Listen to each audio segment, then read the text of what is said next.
Thanks for being here in Valencia and coming here where I live. Cosmin, it's my pleasure to be with you again. I really enjoy coming here to see you, and I've always found you a very enlightened person and very open. And yeah, really my honor to be here with you. It's Good to talk always to you. it's always a pleasure to talk to you because, I don't know, we just talk about it. I don't believe many things, and I like the question. I think you're the same. Yeah, Like you, yeah. you're quite the same. You like to question things, and in both cases, in my case, your case, it's just it's either you're testing to see if it works or I don't know, it's just that actually. Yeah, I think it's like when that analogy of saying that a map is not the terrain, but if a map is useful, use it, but Uh, recognize it's not the place you're going to, it's a model that guides you. So we can have models in the world, but don't imagine for a minute that anything is actually true. So my motto is I don't believe anything, but I'm open to everything. And if something works in a nice way, mm, use it, but don't yeah, true. imagine it's necessarily reality. Yeah. Yeah, but you get like I don't know, at least myself, sometimes I'm getting frustrated when I see like things that are maybe extreme or maybe different. And I know it's like an internal thing that tells me, when I get pissed on these, I have to either live it or try it. So this what happened with Ashtanga Yoga when I was like pissed seeing all those people, jumping back and forth, and I said, "This is not yoga." But then I tried it, and it was alright. Yeah. And the same with all the theories, that happen. And suddenly this year and after 2020, especially, like I feel like we're bombarded with like so many theories about anything, so many new things, trends, fashions. Maybe with all the digital era that started after the pandemics, maybe that's why we have all this crazy world right now. And I really feel like I told you yesterday, I feel like yoga was a trend that now starts to decline in favor of other trends. But basically, most of these trends, especially the ones that are related, with the physical being, mental being, well-being, sorry, physical well-being, mental well-being, and all this, they're all of them. They're related with the actual practice of yoga. I don't see how the breathwork techniques or all kinds of special movement to heal your trauma or diseases, Yeah. whatever it is, it's not related to the ancient practice of yoga. I see the word yoga as coming from India, but actually every traditional culture in the world that I ever met has its own type of yoga, where to me, yoga is this realization that the world is a connected place, Hmm. that we're all connected as one family, that we're connected to the earth, the trees, the flowers, the bees. And that to me is yoga. It doesn't matter what you call it. But when I see what modern yoga has become, that to me often is not yoga because it often causes disconnection and ill health. And as someone who's practiced some of those things for 50 years, I don't see that necessarily it helped me in all the ways I would have liked, or the other people that did it in all the ways I would have liked. Certainly, it was fun. I enjoyed it, and I still enjoy doing practices, but I've tried to refine them a little bit to the point where they don't look necessarily the same as what many other people are doing Hmm. because I'm interested, as you suggested, in not just the physical body and its needs, but also the mental body and how you can become mentally, well and have mental well-being, but also physiological health. I think that's very overlooked.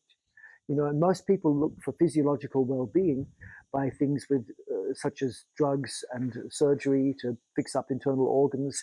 There are, of course, the better ways of doing it with things like healthy diet and healthy lifestyle. But I believe it's possible to use posture, movement, and breathing and mental control to actually help your internal physiology.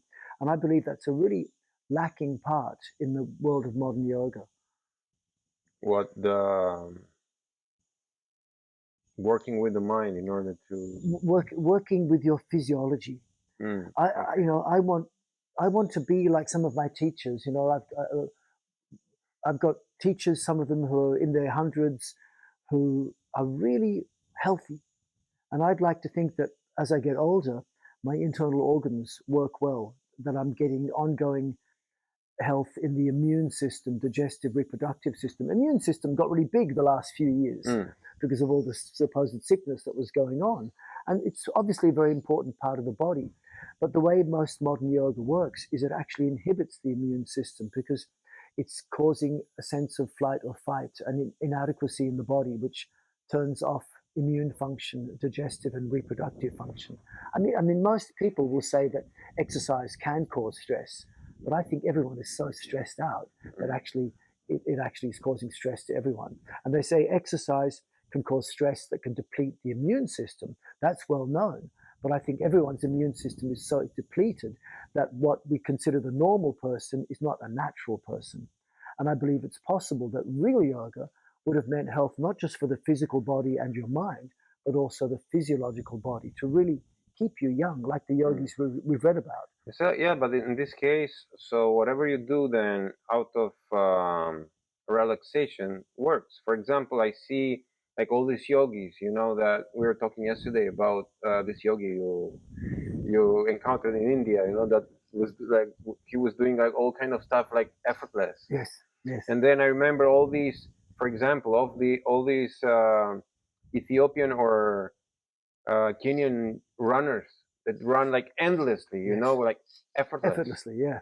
Like for me, like all these kind of let's say not images, but the way these people do their stuff, for me, that's an act of yoga. Yes, yes. Like, you do something effortlessly, you really enjoy it doing it, and you can see that like from far, you know, from far away. Like you see a runner, like a Kenyan runner, like hundreds of meters in front of everybody, and everybody's just panting, you know, and getting like more and more exhausted. And the guy is just there, you know, enjoying, and could Yeah. go on forever like this. I think real yoga has to be sustainable and effortless. It's got to be engaging, sustainable, calming, effortless, and also invigorating so it gives you energy. And so in the Sutras of Patanjali, when it describes asana being the physical aspect of the Mm. practice, it says, stira sukham asanam, be firm but calm. But then it says, now keep doing this activity until it becomes effortless. And this is, then all dualities will cease. And now you're ready for the next stage of yoga, pranayama, or whatever. Yeah. That's important, I think. And I think the way people are practicing is it's not really effortless because at the end they have to finish and lie down and relax. I think if you have to lie down and relax after your practice, it wasn't effortless. You're missing that effortlessness. Yeah. So I remember I met a guy. He's a monk, and he really likes Ashtanga yoga because it's very for him. He said it's very close to what he's doing. He comes from Zen, so he said it's the same basically, only that you're moving. So he said, oh, all that shavasana thing, you don't need that. Like modern people, they need it, but usually, you know, it's not needed. I mean, if you did like how Ashtanga yoga it's called, you know, like moving meditation. But then if you just finish the moving meditation, why do you need shavasana? Exactly. I 100% agree. So I don't know, man. Like all these concepts, you know, find that I find today, you know, it just creates a big conflict inside because I see people that are listening to all these things and they really, really try to heal themselves out of all kinds of things. And maybe some of them, maybe they can do it. They find a way to do it. But I think that what happened with most of the people is they're just secondhand effects of something that should be like way more powerful. Yes. Yeah, I think so. When I was a kid, I used to read a lot about the yogis who would sit naked in the snow and they were meditating. And then as I got older, I found everyone was meditating. But when I saw them, they were not meditating in my books. They were just sitting in a cold room, covering themselves with blankets, getting cold and bored.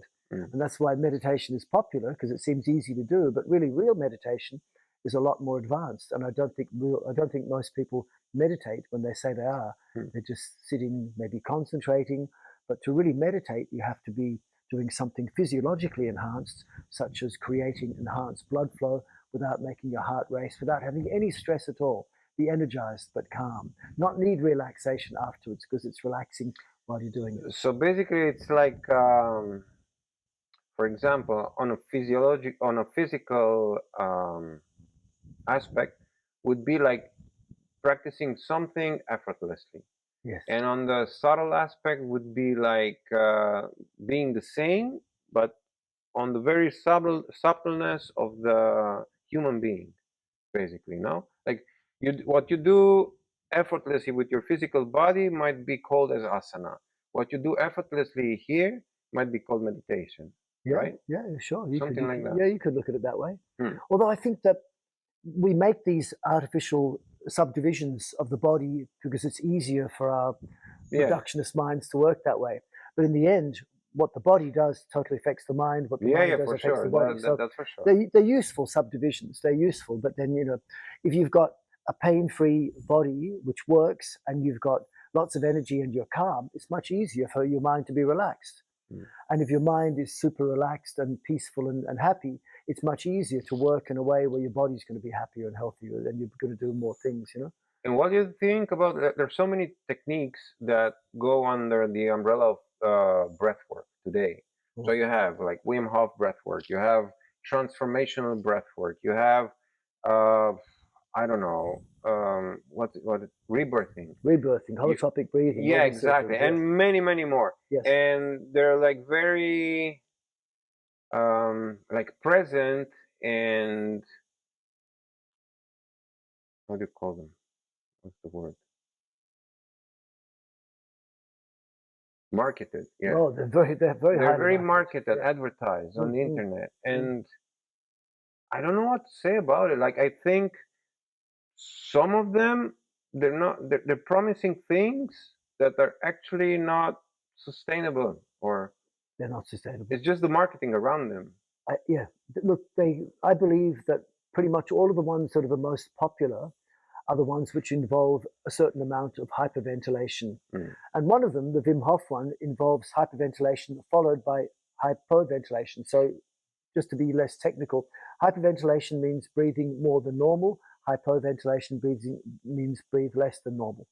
And so, hyperventilation is what most people do in these exercises. But at least Wim Hof will afterwards say, now hold your breath, don't breathe much. Mm. And that could eventually cause a balance. And I'm sure Wim, who is a very nice man, actually probably does enough of this. But for me to get that balance, I need to hold my breath for at least 6 minutes. And that's not something I choose to do regularly because it's quite hard to do. But when I actually do it for 6 minutes, I fall afterwards into a most beautiful meditative state. But if I only hold my breath afterwards for 4 minutes, 5 minutes, it's not enough. 5 minutes, borderline. 4.5, the last time I And if tried you before don't I'm off. hold your breath, If you don't hold your breath, all you're doing is causing imbalancing to your nervous system. So people who hyperventilate, who breathe more than normal, can have some positive benefits, but have a lot of negative benefits as well. Some of the positive benefits include that hyperventilation takes the blood away from your brain. It reduces blood flow to the brain. And for people who think a lot, that's a good thing. They think less. Yay, good. And also hyperventilation hyperstimulates the nervous system, mm. which for people who don't feel much in their body, suddenly they feel their body. They're not thinking so much and they're in their body. And that might be a good thing for some people. It's a bit like marijuana, which is Mm. great. But don't offer someone to have some marijuana and then do a brain surgery on you.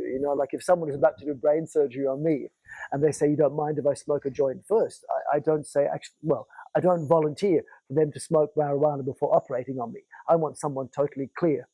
And maybe for an individual who wants to get stoned, fantastic. But I don't think it's a good way to function in life. So hyperventilation basically makes you a bit stoned. It makes you out of your head and into your body, which for some people feels good.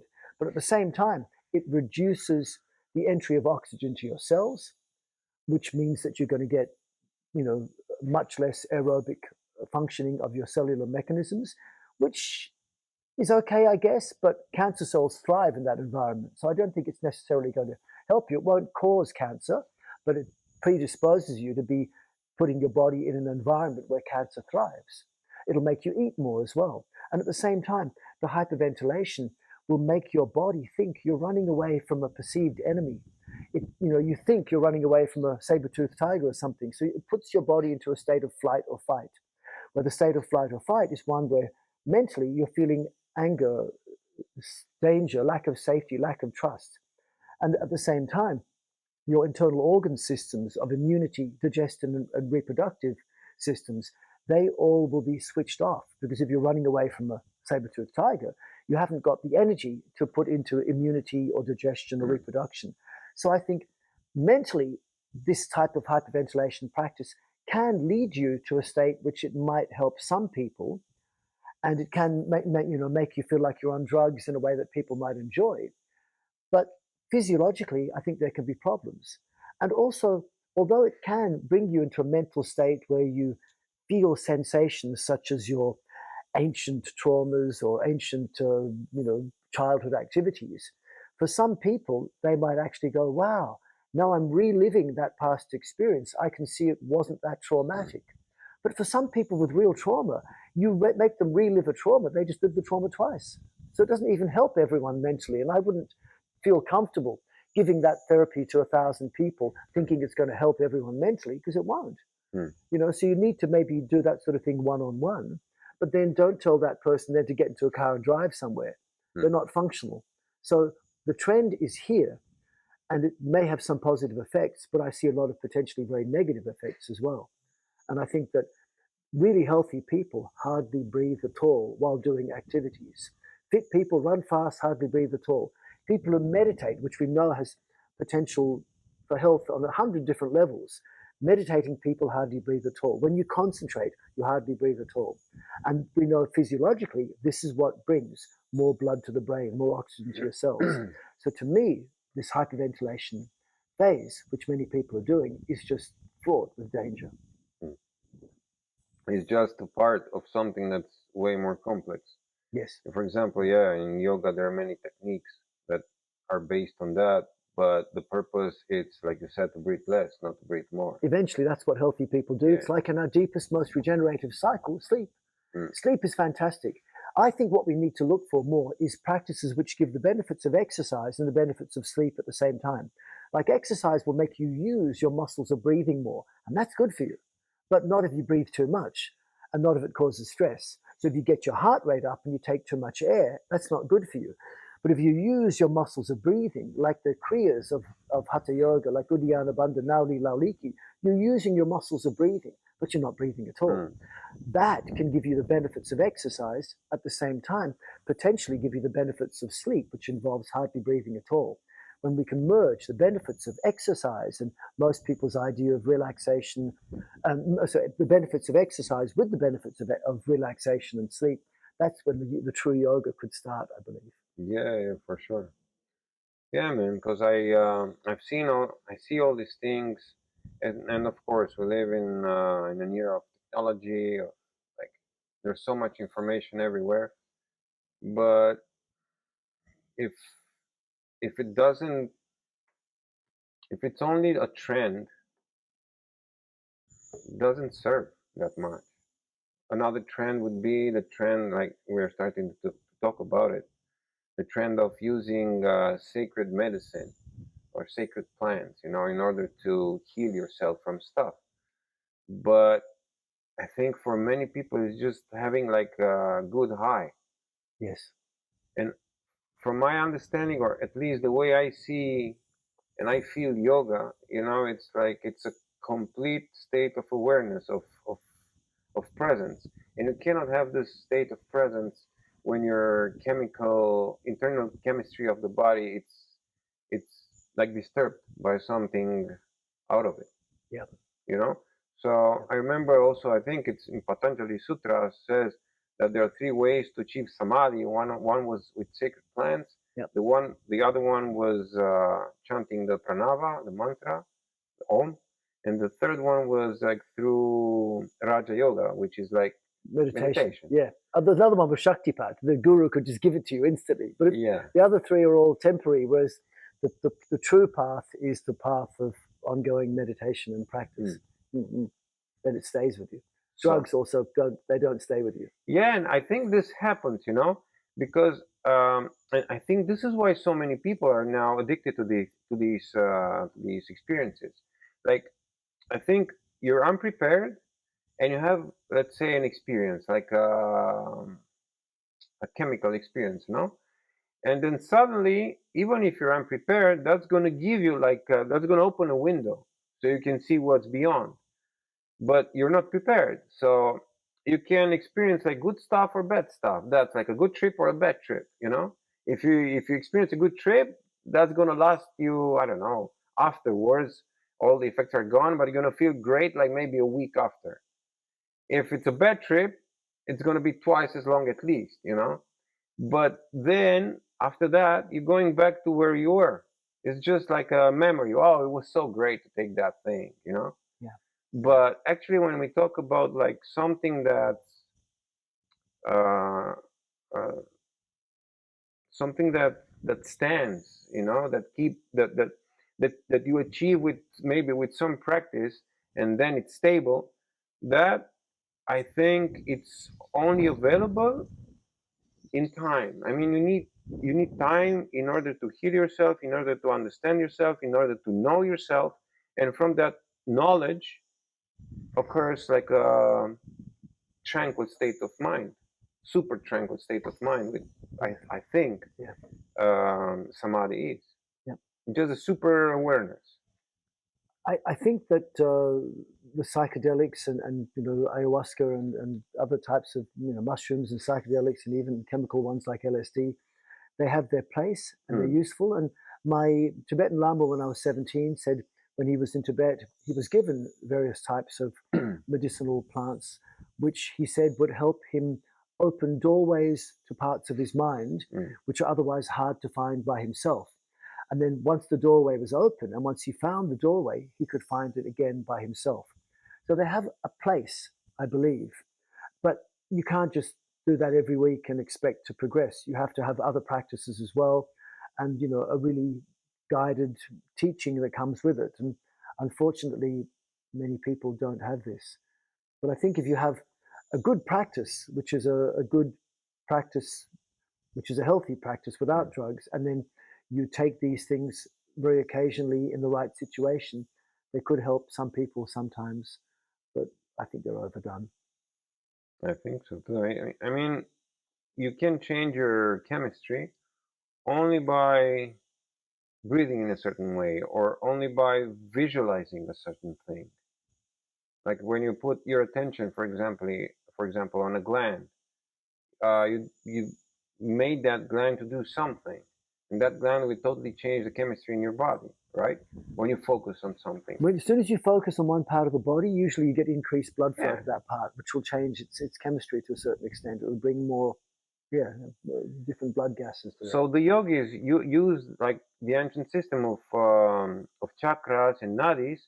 For me, was like wasn't something, let's say, real. It's like you observe yourself, you see how everything works, and then you think, okay, how am I gonna, how can I make a diagram of that? So you do this system. This is the diagram, and then you use this diagram.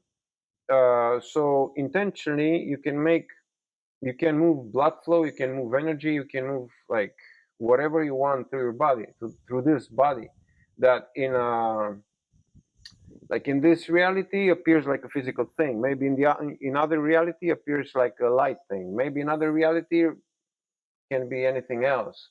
But that for me is just a diagram, because I think that's another obsession. You have like the chakra system, and some people said, no, this should be blue. No, this should be purple. No, this should be. Yeah. Fuck, it doesn't really matter if it's Yeah. Yeah. purple or blue or white Yeah. or yellow, whatever. Yeah. It depends on the perspective you're looking at, because we have such a complex structure, physically, etherically, energetically, that depending on what angle you're looking at something, you'll see a particular pattern. And so, for example, the chakras are like geometric patterns Hmm. sometimes, but a geometric pattern, depending on how you look at it, will change. Like if we have a circle on this table, if you look at it from the top, it looks like a circle. Hmm. But if you look at it from this angle, it looks like an oval. Hmm. So depending on where you're viewing the chakras, they can have a different appearance. And are they going to be looking just two-dimensional or three-dimensional or higher dimensional? Because it's all just the way you look at it, really. Everything is the way you look at it. Hmm. Everything has a truth from one perspective, but often it's the opposing ideas we see, even in the world of yoga. Often you see something from one perspective and you think that's reality. But when you look at it from another perspective, it looks like the completely opposite thing. And sometimes, for example, when I was learning Iyengar yoga and Ashtanga yoga, people in both camps would argue, and I'd go to meet the people in Mysore doing Ashtanga, and they'd complain about the Iyengis, and I'd go to the Iyengar people, they would complain about the Ashtangis. But really, it's the same yoga. I mean, Pattabhi Jois and Iyengar were very much from the same place. So I think of it like climbing a mountain. When you climb a mountain from one side or the other side, it looks like a different mountain. The east side has lots of sunlight, it's warm, and the west side is cold and dark. And so if you're climbing the east face, you need to have light clothing, sunscreen, and a hat. But if you're climbing the west face, you need to have heavy clothing, warm clothing, and raincoat.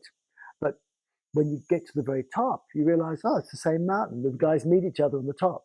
But if you're the sort of person who decides to wear a raincoat and hot clothing on the hot side, you just burn out. And if you don't wear enough clothes on the cold side, you freeze.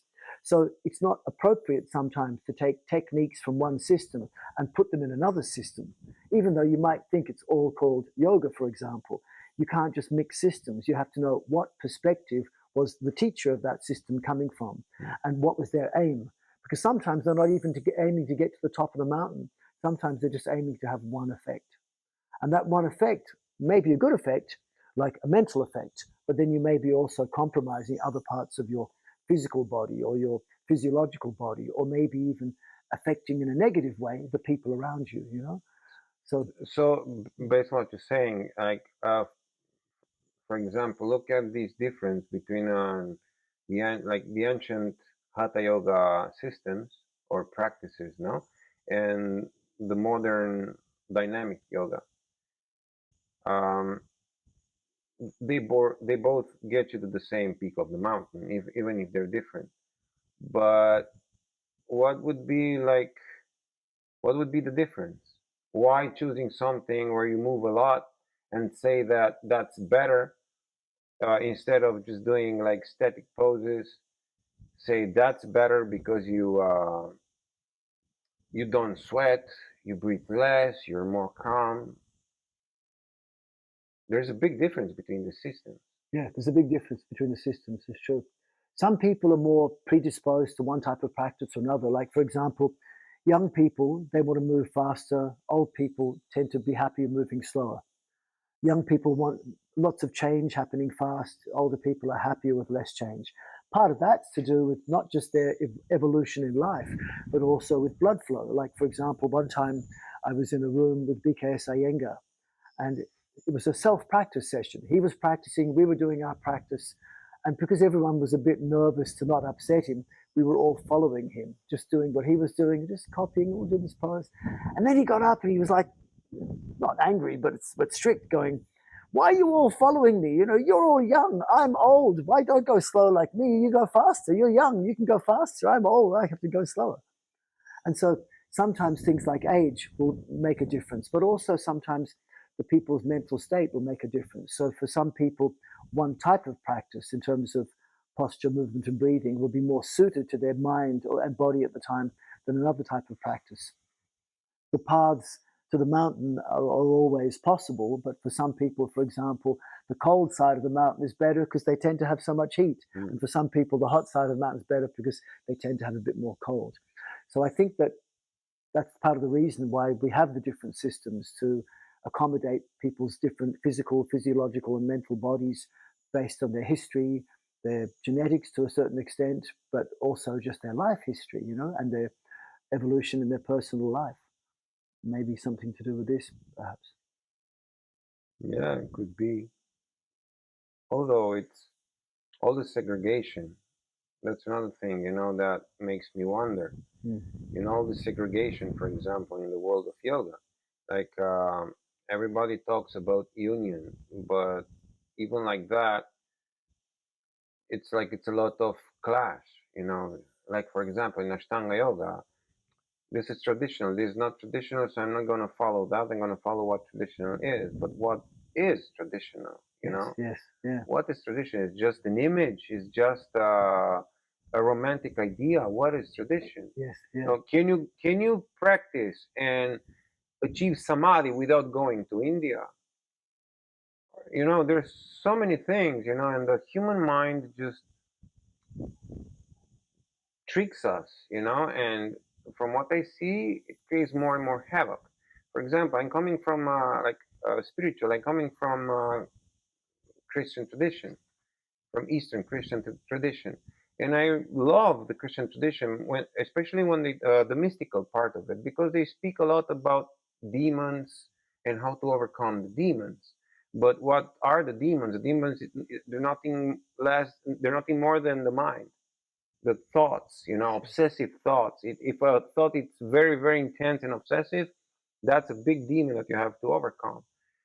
So right now I can see our world, like completely under the control of these demons. So I think the yogic practice, it's also about that. Like, translated to yoga, all these demons, you can think of these as programs or samskaras, conditionings, whatever you want to call them. So the practice of yoga should be like the um, deprogramming. Yes. You're doing all the stuff, Yes. and then you deprogram to the point that you're empty. Yeah. And when you're empty, you can choose to what you want to be filled with. So basically, it's a purification then. Yeah. To me, this is what they call saucha in the niyamas of Ashtanga Yoga, to get rid of the blockages that block the flow of good energy and loving information inside the body. And the number one is what's in your head and the things we think we know are true. Because once you think you know something, then you're less open to other possibilities. And really, I always say, I believe in nothing, but I'm open to everything. I think you say something similar. So this is why I'm getting sometimes angry when I see something new. Yes. And I get like tense and angry, because like the old path wants to stay like this. Yes. Yeah. Yeah. There is that concept in yoga where you have to, they say, make habits and break habits. Yeah. Because once you have a habit, it actually prevents you from doing other things. But sometimes the only way to learn is to create a habit. So repetition is very useful. But once the repetition has become ingrained in you, then it's time to let go of it and start something else. So in the beginning, it's effort and repetition. And until it becomes effortless. Yeah, and when it becomes effortless, then you just leave it.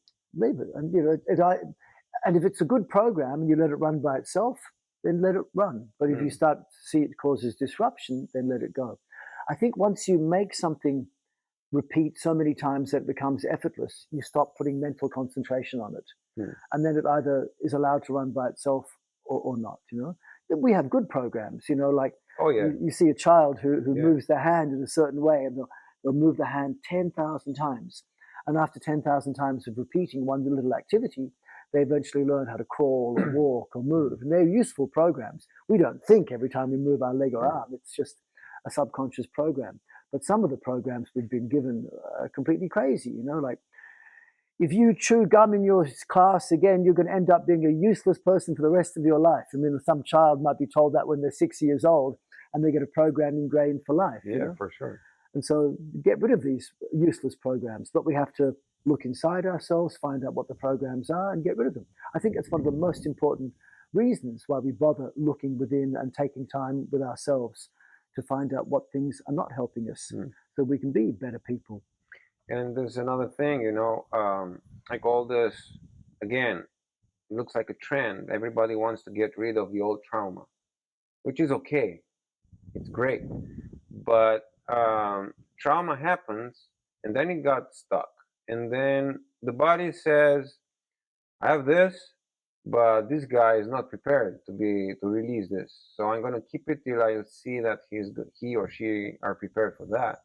Maybe this is in some cases, maybe it's not going to happen in this lifetime. But now, like, people try to push that, to get rid of that trauma. In Spanish, it's COC. Or either way, it doesn't matter. You just want to get rid of that. Yeah, maybe you're right. Maybe it shouldn't be got rid of. Maybe you should keep it. Yeah. So this is why I think, this is my case. For example, I started with yoga, and then it took like a long time to realize, all the stuff that I was holding. after many years, I came to to some conclusions, and I could actually get rid of some of that stuff. Now, some people said, well, we live in an era where everything happens faster, and I agree with that. But I think when it's about getting rid of these things, you have to be like really, really careful. Even if everything goes faster, if you're not prepared to get to release something or to face something, you're gonna get burned. That's Mm. for sure. Mm. And you're gonna get like more screwed up than before. It's an interesting idea, Cosmin, because what you're suggesting, I think, is that some people's trauma maybe become their driving motivational force to be purposeful in their life. You know, like if someone is traumatized in some way as a child, maybe from that point on, they're going to be someone who makes sure that children always are safe. Yeah. And that may be a good thing. It may make them give purpose for their life. So to get rid of the trauma may actually be destructive in some ways. Maybe the traumas we have in our life become our a most defining feature and what makes us have the personalities that we have. You know? But otherwise, if we're all connected as one individual universal consciousness, then what makes you and I different? It really is our life experiences. Yeah. So our life experiences define who we are, you know. So maybe getting rid of traumas actually take away part of ourself. But yeah, I've had lots of trauma in my life, but I feel like it doesn't affect me. You know, maybe some people will say, well, your trauma wasn't traumatic enough. Well, I've been stabbed. I've had accidents where people's insides are on their outside. I've had all sorts of emotional things, but somehow I don't feel that affected by them. I don't know what that means about me, but I certainly find those things in my life that happened to me are valuable life lessons that have shaped what I believe and how I feel.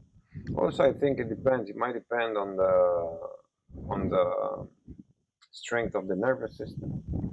And one good thing you can do to strengthen your nervous system is to practice yoga. Yes. Have like a benefic effect on that. Yes. We all know.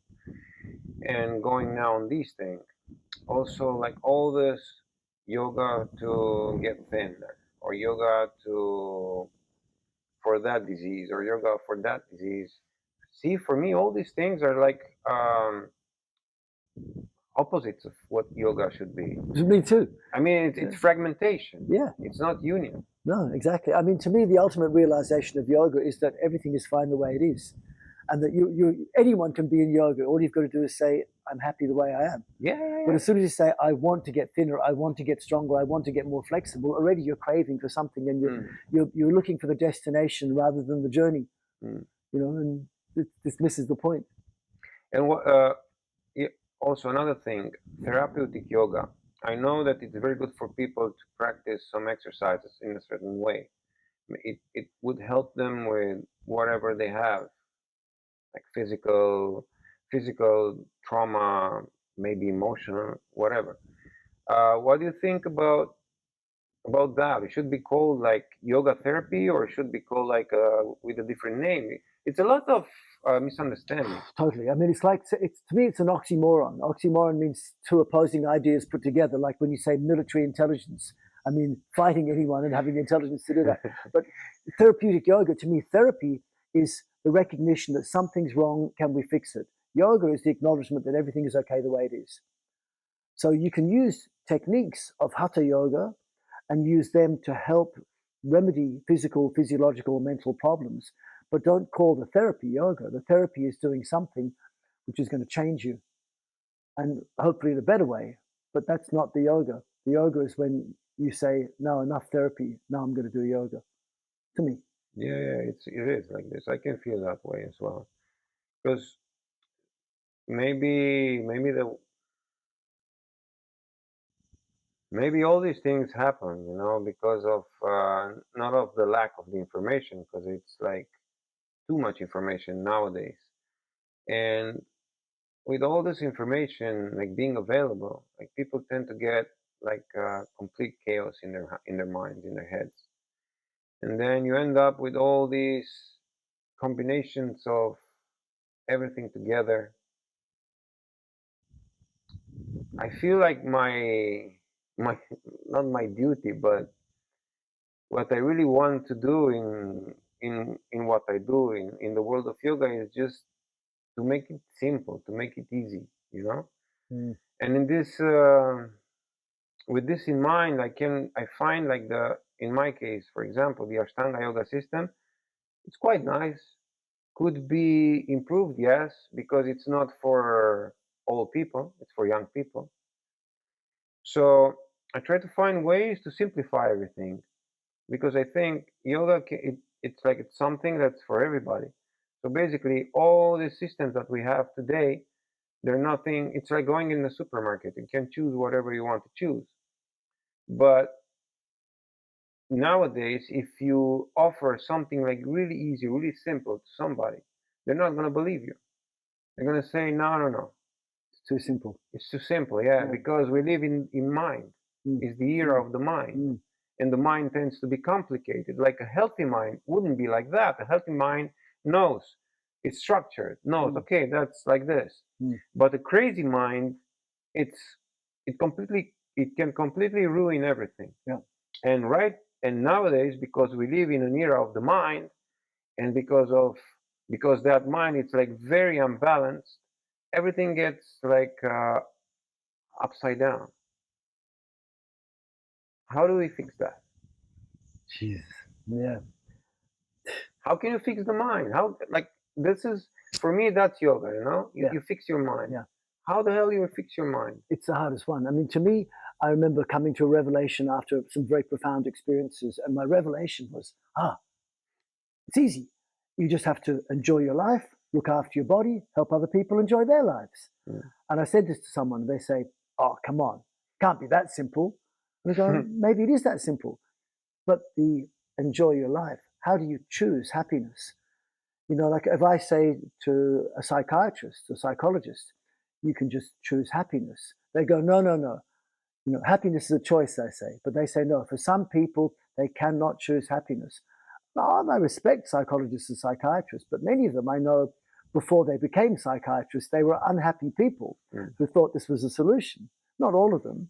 But I think if your belief is that you can't choose happiness, then you're not going to be able to choose happiness. But to choose happiness for someone else who's having trouble choosing it, that's tricky.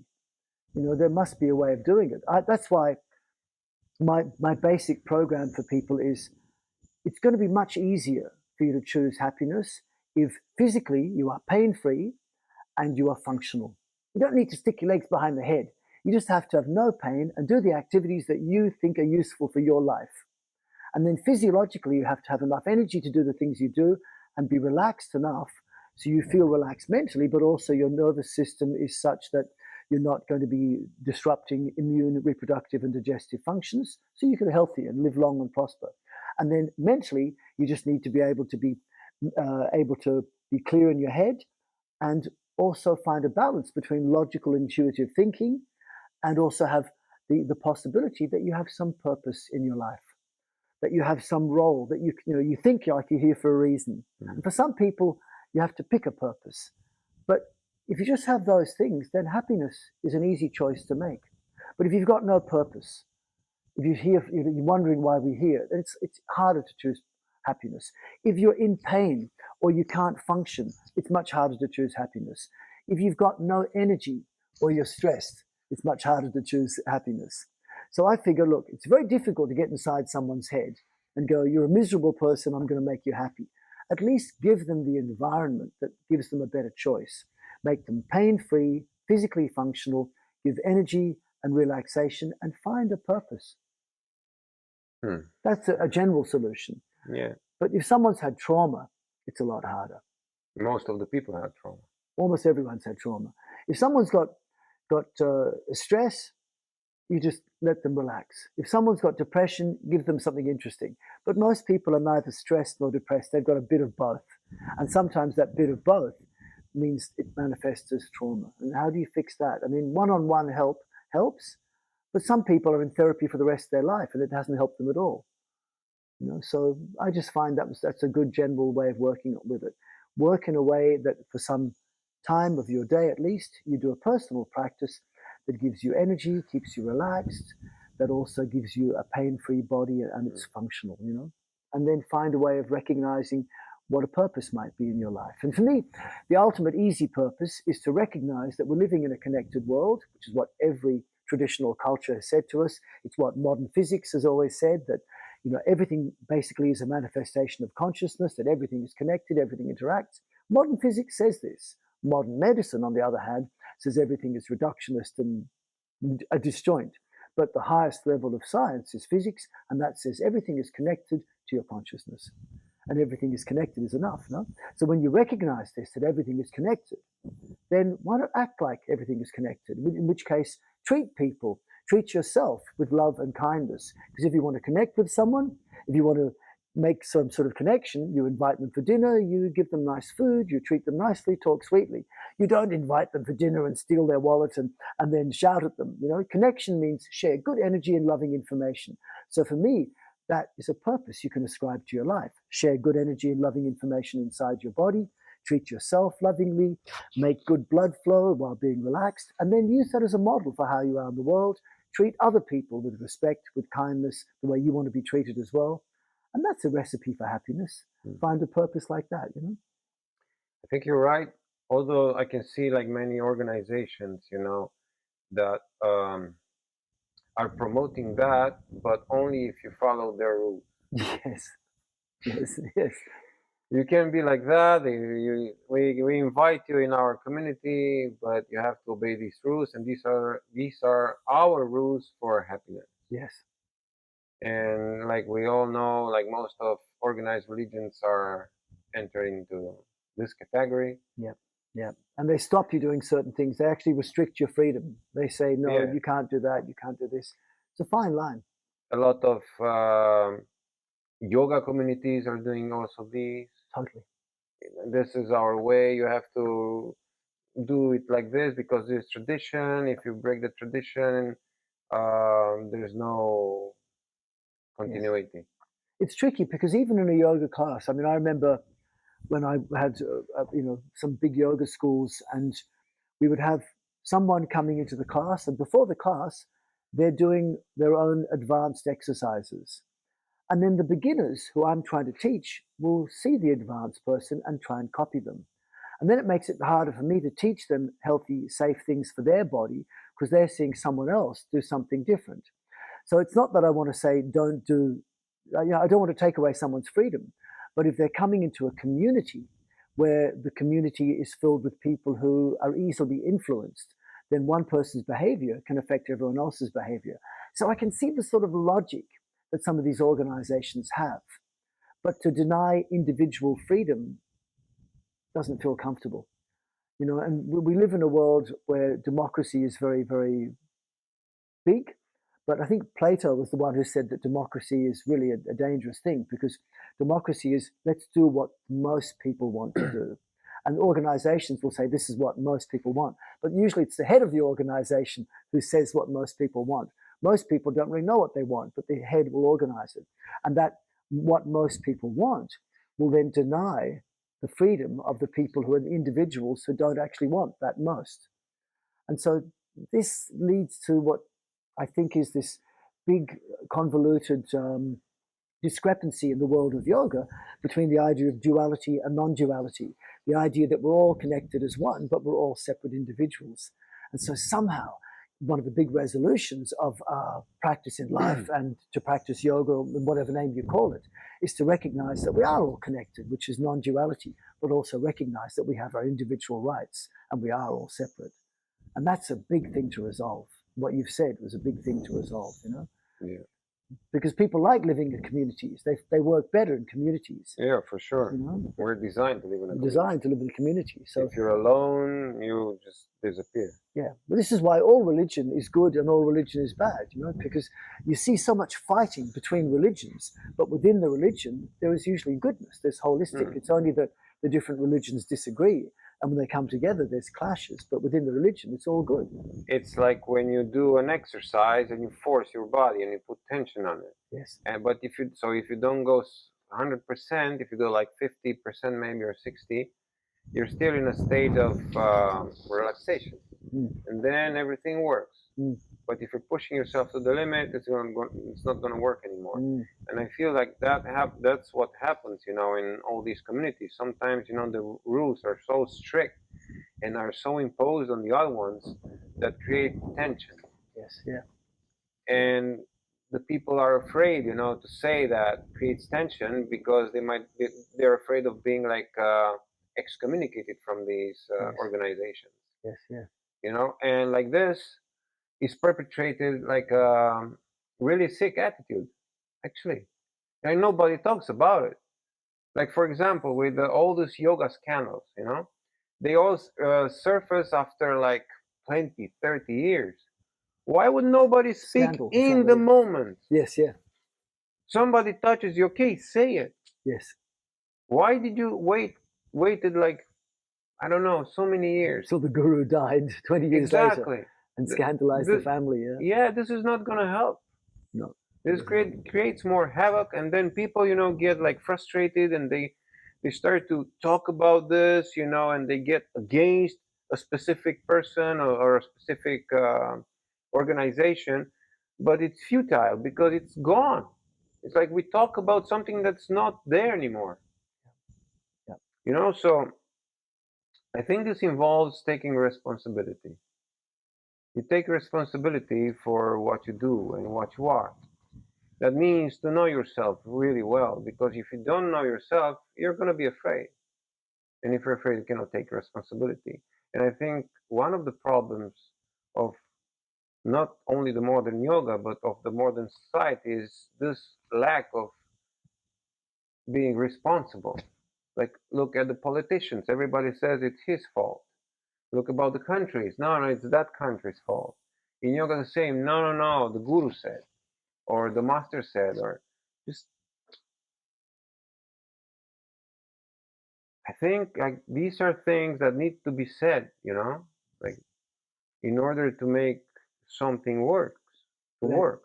as you say, a lot of people have too much fear to speak up Hmm. at the moment. How can you get rid of the fear? What is fear anyway? Like chemically, what is fear? The fear usually manifests as a overstimulation of the sympathetic nervous system. I think where there's this feeling that if you do something, it's going to cause a negative thing.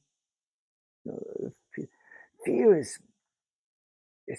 the worst thing that we can have, really. I mean, it completely disrupts your physiology, disrupts your sense of connection with the world. And if you like fear, it's caused by something that's in the head, right? Yeah, Like often. some belief. Yeah. So let's say that it's hard to treat beliefs, but it's easy to get embodied and just observe the way the fear manifests in your body. And from there, maybe it's easier to diffuse it or to understand what caused it. And maybe you can like twist it so you can get rid of it. And then every time when that conditioning is going to trigger the fear, you'll know that you can get into your body, and then you can do this trick, and that's going to eliminate the fear on a physical or physiological level.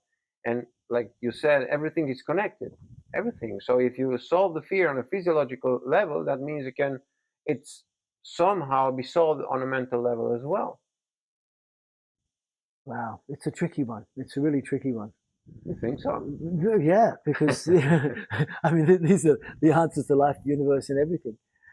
I mean, you were talking yesterday to me about doing these meditation retreats where you stand in a dark room, Yeah, and that can bring up so much fear for people. of course. That's incredible. All And, of it. yeah, all of it. Like I've had situations where I've been stabbed with a machete, and it was terrifying, but I wasn't scared at the time. What was scary is that years later, if I go into a group of aggressive looking people, and as I walk towards aggressive people, I have a memory of what happened in the past and I project into the future. So it's my memory of the possible things that could happen Mm-hmm. and I project in the future. So sometimes fear is a manifestation of not being in the present moment and not recognizing that you're here as you are. Mm-hmm. But the idea that something really bad could happen really can manifest fear. So when I last got the worst fear of my life was when I felt I couldn't breathe anymore. And suddenly, when you can't breathe, it's an invitation to think you're about to die. Mm. And so that panic, when it sets in, can be absolutely terrifying. And I think there are some things which maybe you and I would not be traumatized by, but other people would be traumatized by, and it makes them feel like they're about to die. And I think fear is this uh, feeling that you're about to die. And, maybe it's not the about to die straight away, but it might cause imminent death. And that can be transferred to other people as well, because sometimes I've had fear, not for myself, but for my children. And so this idea that something really bad could happen, which, in the worst possible way is death of yourself or someone you love, that is so scary. But usually it's coming as a projection from the past.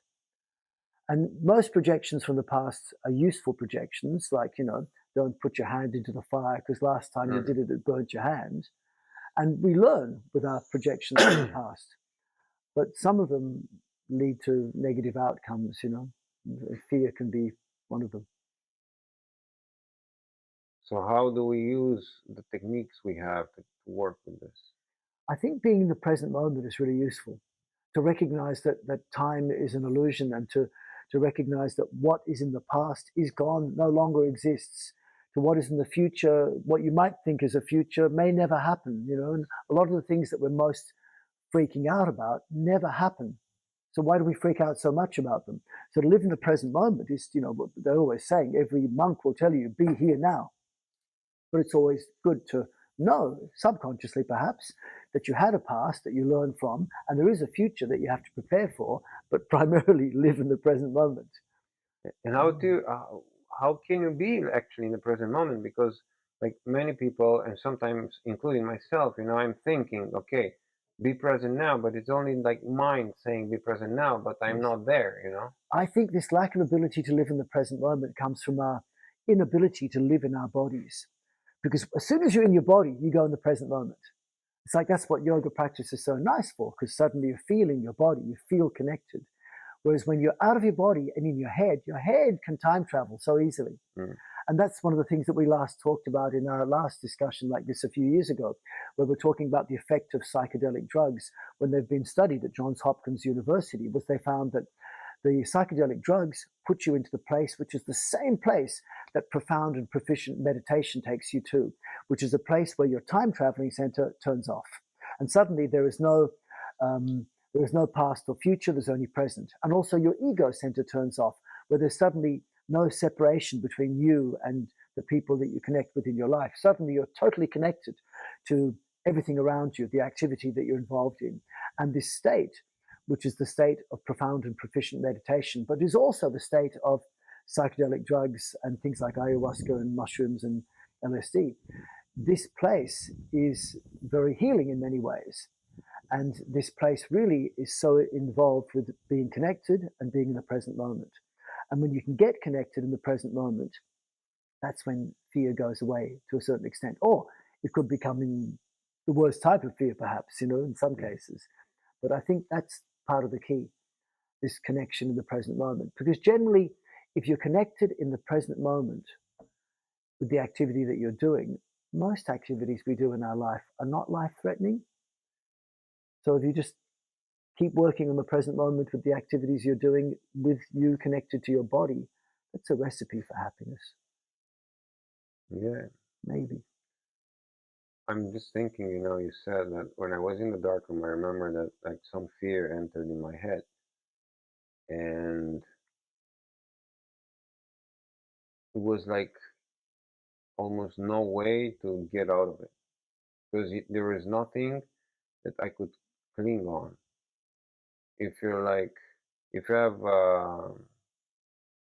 the reality present, Mm. like what we call the reality, this matrix or whatever it is, you can hook onto something. You can use the eyesight. You can hook on some image, or maybe you can hook on some sound, or distract yourself doing something else. Mm-hmm. But when you're there, the only thing you can do is just accept that you have this brutal feeling, and it's like a dying. Yeah, it's like if you're going to die, you just have to accept you're going to die. Yeah. You have to just let go of the attachment to life. Eventually, it's the only way out of the fear to go, so what if I die? I die. Mm. That's the only way. I think that's the only way out of that sort of fear. But you fight it. You fight it at the Yeah, end. but actually it's like that with everything, and with again with the practice, I think one of the big teachings of the practice is just, letting go. Yeah, You cannot do something you're trying, just relax, man. Just take it easy.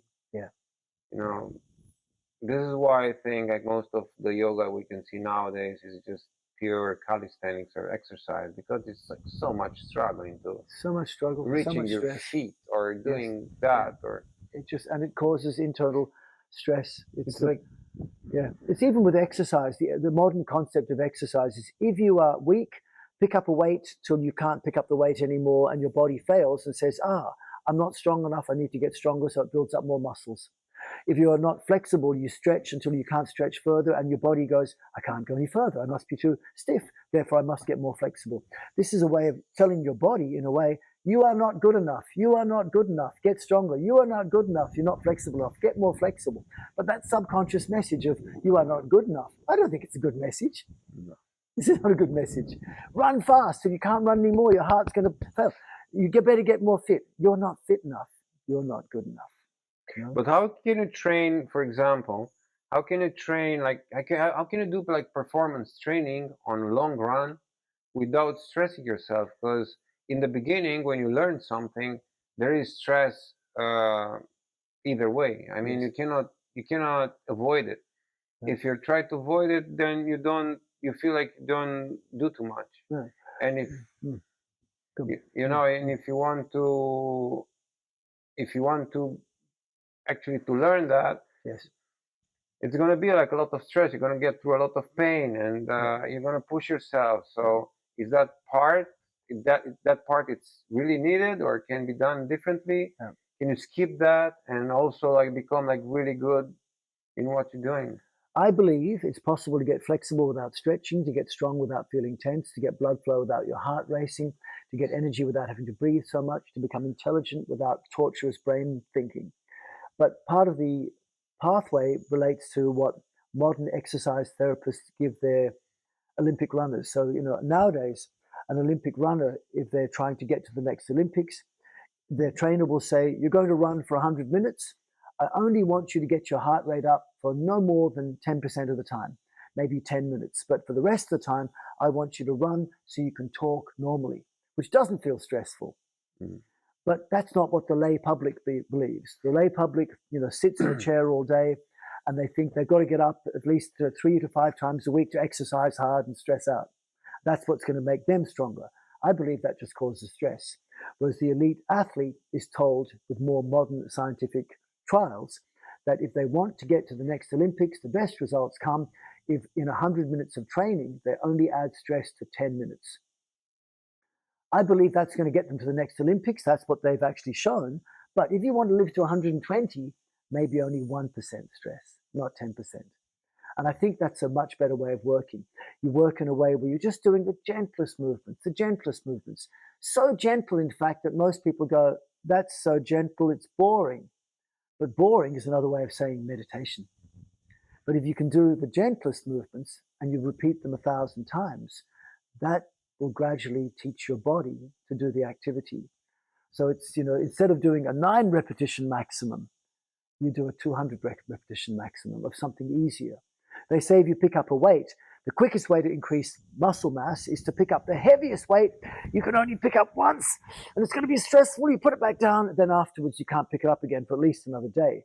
But it was so stressful that it made your body go, I need to get stronger. But that's so risky. You could damage something. It's stressful. So they say the 9 repetition maximum, when you can pick up a weight 9 times, but the first time is easy, but the 9th time is so hard after you can't do any more. They say that's safer. But maybe it's still too stressful. Maybe a 200 repetition maximum, 1,000 repetition maximum. Maybe doing something so many times that it seems effortless, that some people would call it boring, other people could call it meditation or yoga. I think they do give good results. Like that classic movie of the 1980s, The Karate Kid, where I want to learn martial arts, and you go, well, just wax on, wax off, paintbrush on, and he does it 1,000 times. At the end, he knows martial arts, but not because he's stressed out, just because he repeated the same boring thing over and over again. I think that's part of the clue. Yeah, sounds that it's supposed to be like this. Yes. Can I say one more thing also? It's like in yoga, we talk about this thing called tapas, which is one of the niyamas, which is this philosophy that you have to struggle in some people's ideas. It's going to be painful. You're going to suffer. But actually, a better translation was the one that B.K. Iyengar gave. He said, tapas is like passion.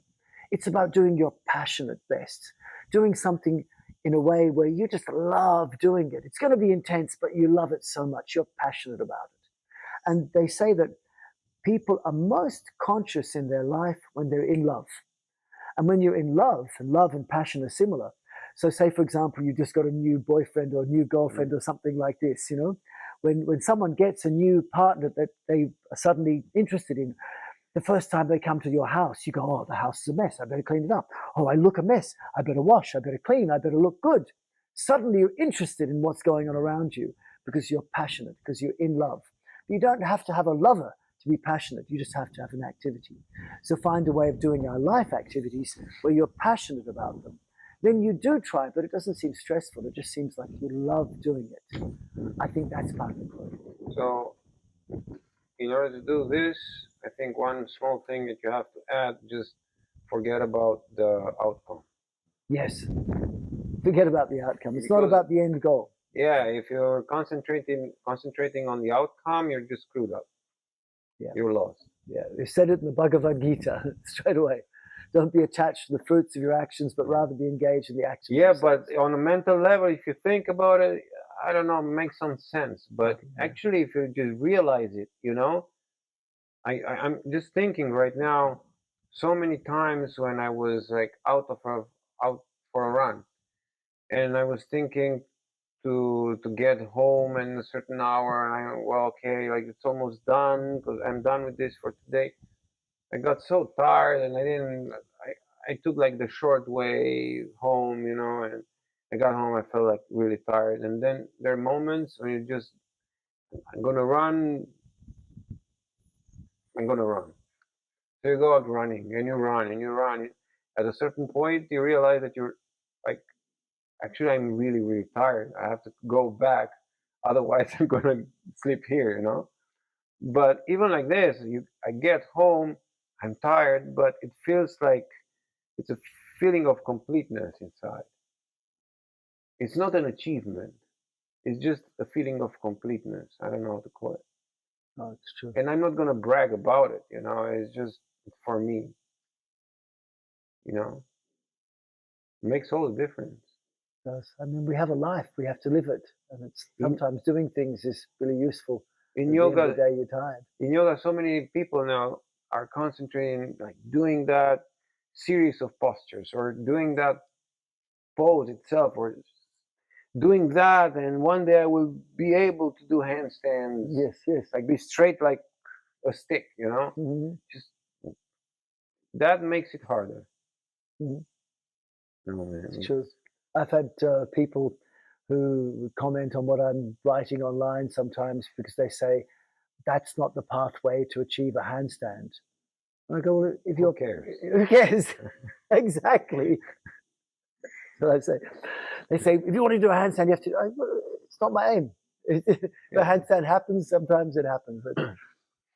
And what about like eating? You know, I mean, again, and I can see like everybody is right in a way. For example, there are people now, like before was the vegan trend.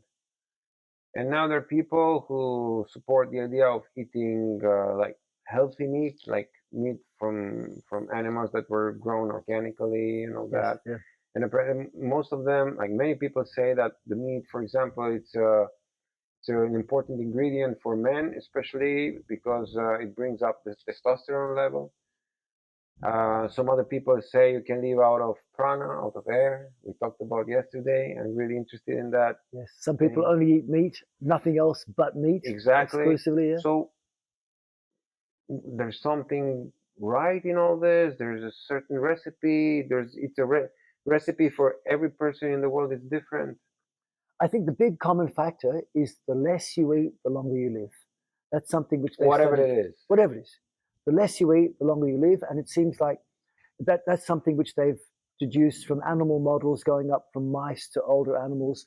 That the less calories you eat, the longer you live. But it's also not just less calories. It seems to include also things like less protein calories and also less uh, combinations of food. Like, for example, a popular diet is a meat only diet, or like a ketogenic Yeah, diet. I Yeah, know a lot yeah. of people get cured from like really Yes. bad things with this diet. But people think that it's because of the meat or the high protein that helps you. Mm. Whereas actually, I think it's because you're just getting rid of a whole bunch of shit.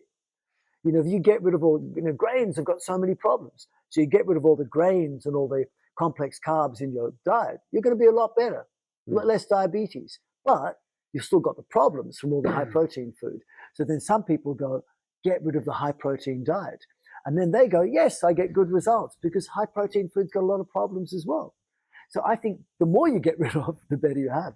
I try and live pretty much with low grain, low complex carbs, low, low protein diet, and that's when I do best. But once you start adding more, even more food in general, you don't do as well. You know how good it feels to fast. Yeah. I love fasting. I love light diet, juice diet.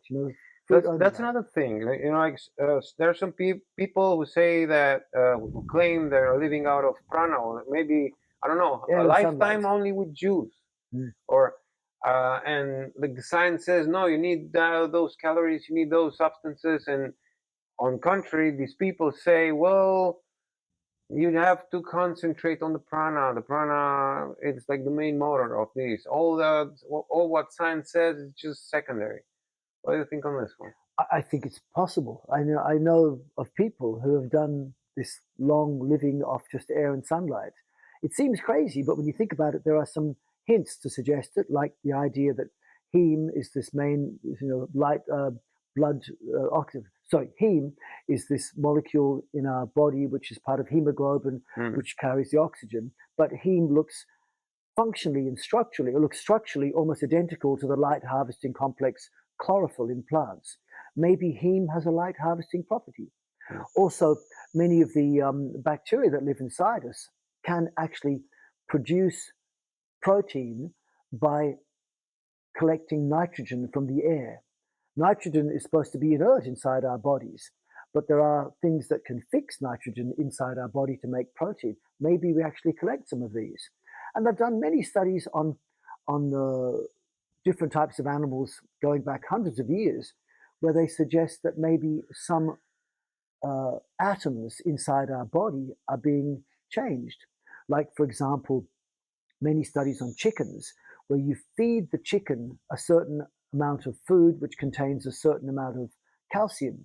But then when you harvest the chicken and you measure how much calcium is in the chicken, there's much more calcium than the chicken ever ate.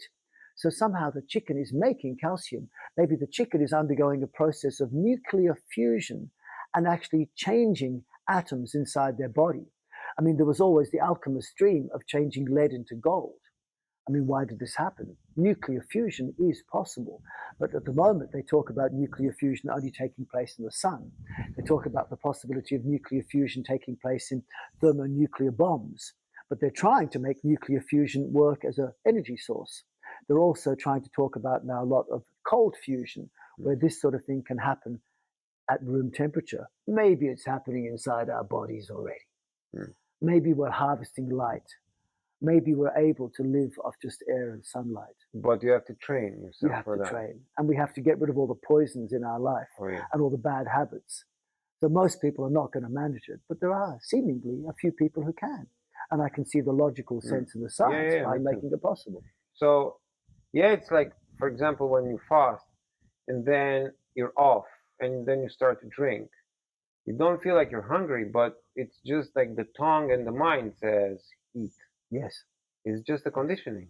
Amazing. Whenever I fasted, after about the first few days is hard, usually. But after about the third or fourth day, you're going, look how much time I'm saving. I'm not wasting time shopping for food, cooking the food, cleaning the food, earning money to pay for the food, defecating the food out. You save so much time. You go, why would I ever bother? I'm not even hungry. and you seem like you could go for so long. And you think it's like, I remember when I started with yoga, for example, after the first year, or anyway, after a while, when I started to get seriously about it, I started to get thinner. So, but like a lot, like people were Commenting. yeah, were commenting and saying, "You're fine. Are you sure you're fine?" Yes. I said, yeah, I don't even feel that I lost weight. And some of them said, "Well, you look a little bit bad, actually. I mean, you lost too much weight." Anyway, after a while, I started to put back on like some Yes. of the weight I Yes. lost, Yeah. to the point that I got to a specific weight, and since then I'm there. Yes. So you think it would be the same, for example, with fasting? You start to fast consciously. You also bring into your fasting, the pranayama, which is like actually Needed. accumulating prana, no? Yes. Yeah. So you do this. You also do meditation. So of course, if you fast for a few weeks or a month, you're gonna lose some pounds, some kilos. But do you think it's possible that if you keep doing this, after a while, to regain some weight up to your ideal weight and stay there? Yeah. I think definitely. I My mother brought me up fairly well with the food she gave me. Then I got to the point where I left school, and I had about 5 years where I just ate whatever I could get.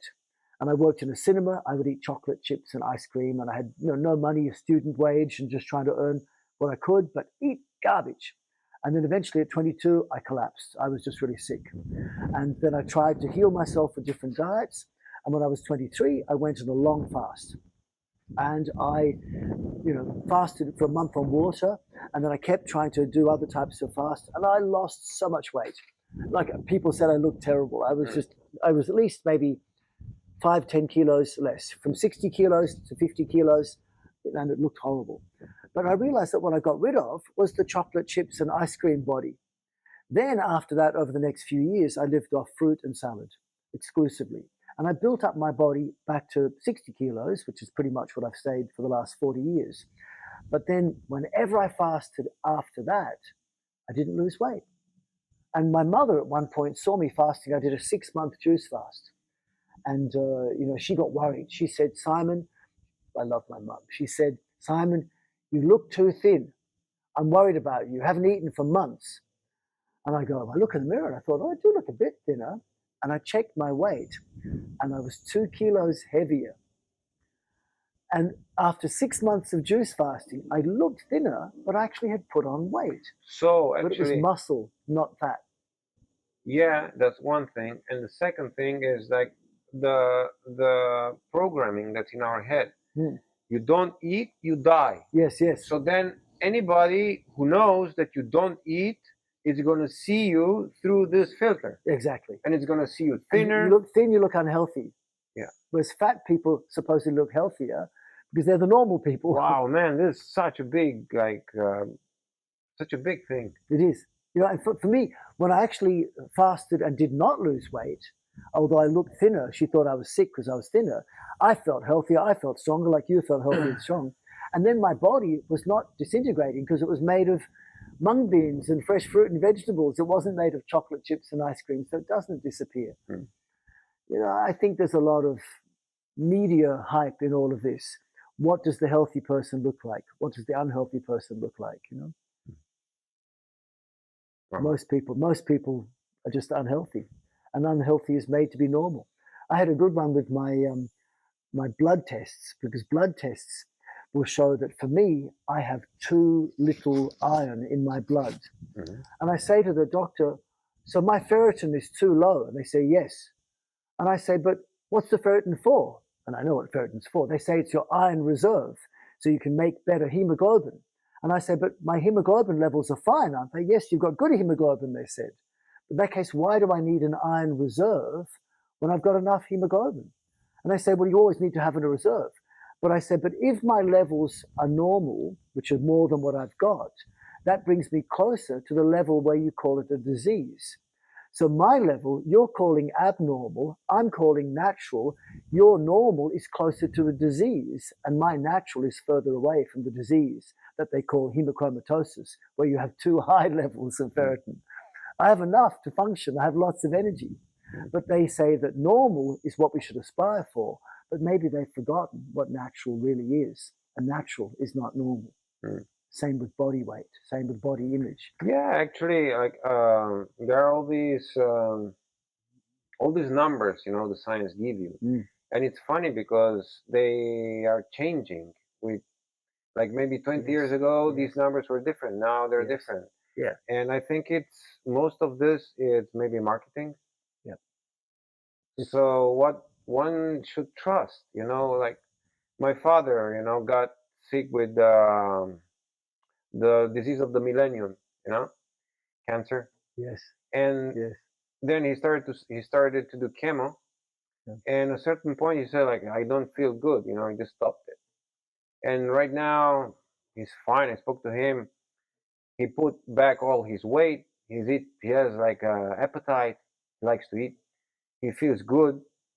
I said, okay, why go to the doctor then? Exactly. If you feel good, Exactly. if you're okay, that's it. That's the best test. It's the best test. But see, we somehow as humanity we lost the confidence.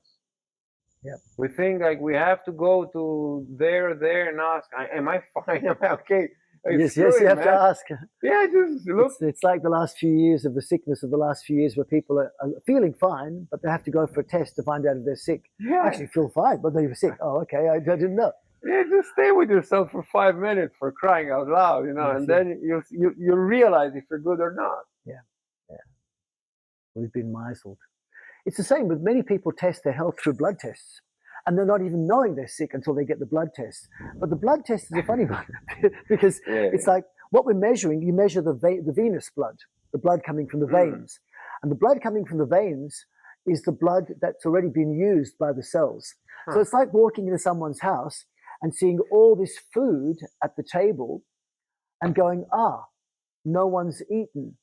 But actually, maybe there was heaps of food, everyone ate, but there was lots left over.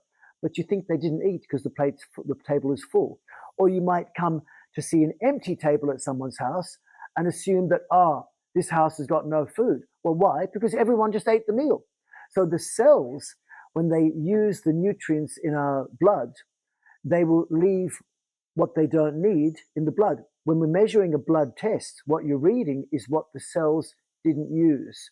And if you see not enough of a particular nutrient, that doesn't mean you're low in that nutrient. It just means the cells may have used it. Oh, wow. And if you see too much of a nutrient, if you see a lot of a nutrient in the blood, it means they didn't need it. So the blood tests will actually feed the needs of the people who actually give you supplements if you haven't got the right blood tests. Pharmaceutical companies do very well with blood tests. We're not really testing. It's a very funny one, isn't it? Because, of course, that's the only way you can test blood, but it doesn't necessarily tell us very much. It was an interesting revelation when I learned this. Yeah, it's you're completely right. I haven't done my test like in years, and you look fine. Yeah, and I've done it like a few months ago, and it says that I have too much or something, less of that one. I said, well, okay, but I feel all right. Good. What should I do? Take some supplements. So someone makes a lot of money from the blood tests. Yeah. Blood tests are expensive. The money you get from the people who pay for the stuff afterwards. Yeah. And what about the supplements that you can find nowadays? I mean, I know that some people that are like genuinely believe in that, and they came out with like some like good supplements, you know, at least what they believe is good, you know. Do you think that makes sense, or I don't know, makes sense to take supplements? I've taken supplements for different things over the years, and I've really honestly tried to do a controlled experiment, but it's very hard. We haven't got a controlled experiment possibility in our body because at the same time as taking a supplement, usually I'm also thinking that something's wrong with me and I better have a supplement. But at the same time, I might pick up my exercise regime, or I might do less bad things in my life, or I might be more conscious. So at the end, you've taken supplements, but you've also done 10 other things to try and help get rid of the problem that you've got that you took the supplements for. So you don't really know, did the supplements help you? Or did just your mind actually help you because you realize something was wrong and you want to make it So it's a better. placebo. It could be placebo. You Mm. know, anything could be a placebo or a nocebo, you know, where Yeah. you get a negative effect as well. Yeah, You know? yeah. So who knows? I mean, maybe it's better just to do the holistic things in your life like we used to do before. And what about the detoxification? Again, it's a whole new trend now, and it's good that it is because there's so many like bad things in the air, in the water, in the food that people eat. What about detox parasites? Taking all the parasites. It's said that you have to clean up like all the parasites in your system so you can finally absorb the nutrients from the food. And people like some people that like really obsessed with that thing. Yeah, I mean, look, we have so many creatures living inside us, but many of them are symbiotic. I mean, we do have some nasty Mm-hmm. parasites like, you know, Ascaris worms, long worms that eat half the food. Yeah. But often the medicinal things that we take in our body to get rid of the parasites include things that destroy the natural bacteria that actually help us. Mm. You know, it's germ theory is interesting theory, but they make it sound like fact. The alternate theory, terrain theory, says that there are always bacteria and microorganisms inside us that are there to deal with different toxins inside our body. Mm. So when you get a particular type of toxin, which could be an organic toxin, you know, too much pieces of undigested bread getting inside your bloodstream or too much pieces of undigested protein getting inside your bloodstream. We need to get rid of them. So one of the ways you get rid of them are having particular bacteria inside us, which when they see that much in organic stuff inside our blood coming from undigested food, then they will eat it. And when they eat it, they increase in number. And then when all the food's been eaten, they will die. They'll make you feel a bit uncomfortable because they excrete all their toxins, and then you get better. But if you have antibiotics, you kill all that bacteria, Mm. and then suddenly you can't get rid of the toxins.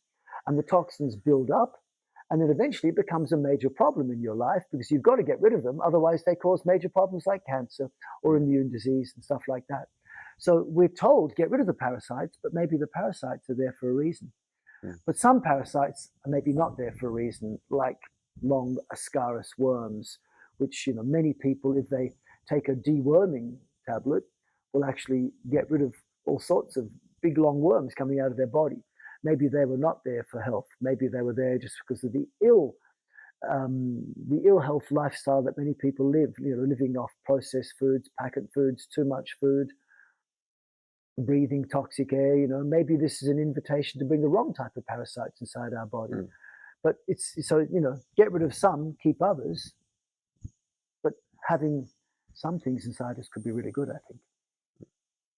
You know, I think they say there are about some figures suggest that there are 50 trillion cells inside our body, but there are also about up to 950 trillion other cells inside our body coming from bacteria and other microorganisms. Mm. In other words, what we think of ourselves as our cellular consciousness, which is the consciousness inside every cell, only 1/20th, up to 1/20th, might be our DNA cells, and the other 19/20ths is the DNA inside us from other microorganisms. Mm. Wow. So maybe our whole consciousness is not just the consciousness of our DNA, but the DNA of all the bacteria that live inside us. Mm. We're living as a community. Yeah. Who knows, huh? Well, we're living yoga. Yes. Yoga is community. Yes. Thanks, man. Oh, bless you, brother. It's good to talk to you always. Yeah. Thank you very much. Thanks. Thank you.